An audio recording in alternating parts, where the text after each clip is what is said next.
Good morning everyone, how you doing? It's Paul here from Unusual Things. Now today we are at Basingstoke Cemetery, otherwise known as the Holy Ghost Cemetery, which I love the name already. And we have come to find the final resting place of clothes designer Thomas Burberry. Now you may have heard of Burberry throughout the years, of course. Made a massive comeback. Well, it's always been in fashion, hasn't it? But it got to a point where, should we say, some of the younger people were wearing it, and it became it was associated with chavs really, wasn't it, you know? Which I find quite funny, to be honest with you, because the history behind Burberry in terms of the type of people that he made the clothes for originally were working class. But then the well-to-do people obviously got wind of how good his material was and the design of his work, and they started to wear it as well. So obviously it then caught on. I'll tell you a little bit more about that real soon. Now, of course, if you like the video today, make sure you give it a thumbs up. If you haven't done so already, please subscribe to the channel. It's absolutely free and does not cost you a single penny. And of course, most importantly, leave your comments down below. Are you someone that owns some Burberry gear? Do you still have it? Do you still wear it? If you do, let me know about that. In a minute, I'll let you know all about Thomas Burberry. Just come out the sunlight there. And don't forget, if you're new to the channel, I want to say welcome. If you're an international viewer or if you're from the UK, make sure you go back and watch some of the older videos. There's over 300 videos on this channel now, and you may come across someone that you like the look of, or someone that's an important person in history. There's also lots of crime videos on the channel as well, true crime, so please go back and have a little look. Now we'll have a little wander around the cemetery. I'll tell you all about Thomas Burberry, and we'll try and find his final resting place, okay? And also don't forget, everyone, that you can still buy the merch as well. It's on the YouTube channel on the main part, and you go along next to videos where it says store, and you can buy the merch there. Right, I'll tell you a little bit more about Thomas, and we'll go and find his final resting place.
Thomas Burberry, 27th of August 1835 to the 4th of April 1926, was an English gentleman's outfitter and the founder of international chain Burberry, one of Britain's largest branded clothing businesses. He is also known as the inventor of the gabardine. Born at Brockham Green near Dorking in Surrey, Thomas Burberry was apprenticed to a local draper's shop before he opened his own outfitting business in Basingstoke in 1856. During this time, Basingstoke was just a small town with a population of only 4,500 people. Initially, his designs were inspired by everyday clothing worn by commoners. However, later Burberry began to experiment with the development of materials and clothing that could be used for outdoor activities, such as fishing and hunting. His main interest was developing waterproof clothing as well as a wide range of products. To do so, he partnered with British cotton manufacturers and aimed to provide weatherproof textiles that would appeal to the growing middle class and countryside. Burberry's involvement in the development of waterproof sportsman clothing was showing to be a great success as his business was expanding rapidly. According to the census of 1871, Burberry was employing over 70 people, and by 1878 he founded a larger factory which focused on wholesale manufacturing and ready-to-wear clothing, which employed over 200 workers by 1881. In 1879, Burberry made the revolutionary discovery of gabardine, a tough, tightly woven and water-resistant fabric made from Egyptian cotton through an innovative process which attracted positive reviews at the International Health Exhibition in South Kensington and was patented in 1888. This discovery led Burberry to become a world-known name. He was featured in the trade journal Menswear in June 1904, where the new fabric was described as being resistant to hot and cold winds, rains and thorns, and would make an ideal waterproof coat. With the success of gabardine, Burberry was able to order his son, Arthur, to start placing orders from the Leets at the Jermyn Street Hotel, which ultimately led to the opening of Burberry's flagship store at 30 Haymarket. By 1891, it became a wholesale store with popular pieces such as the Walking Burberry. Burberry's gabardine fabric was not just used by elites, but by explorers. In 1893, Norwegian polar explorer and Nobel Peace Prize winner Dr. Fridtjof Nansen became the first explorer to use gabardine on his trip to the Arctic Circle. British explorer Sir Ernest Shackleton wore Burberry gabardine for a total of 3 expeditions in the early 20th century, including the famous Endurance expedition. Developing the trench coat, in 1900, Burberry was approached by the British War Office and was asked to design a coat to replace the military's current heavy coats. This request led Burberry to create the famous gabardine trench coat.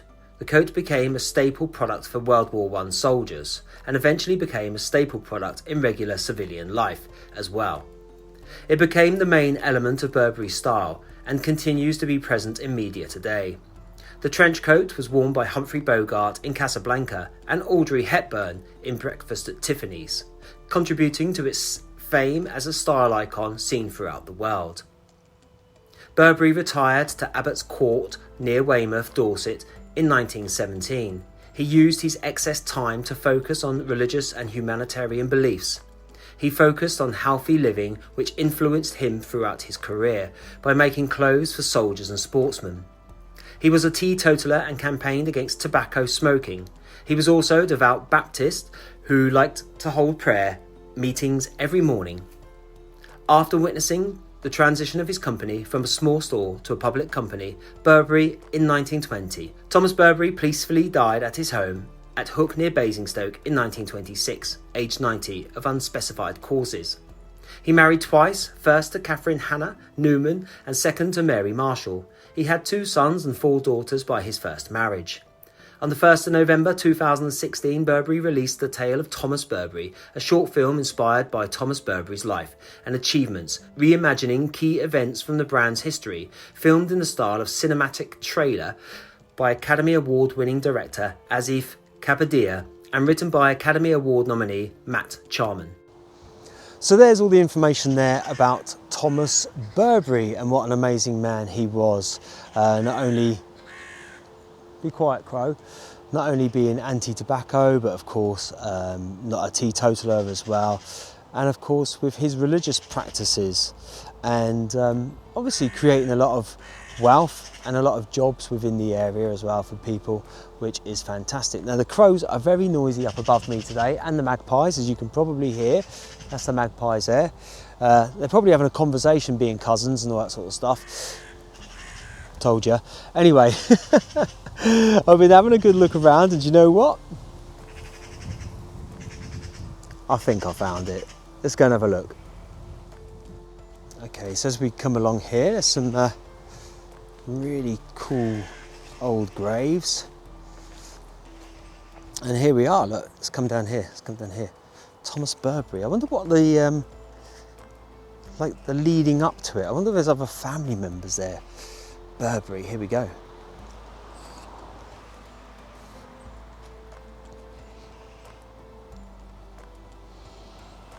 TB 1926, TNB 1927, CHB 1894, MB 1938 and EB 1927. Let's have a little look around the side bits here as well, because there's obviously some family here.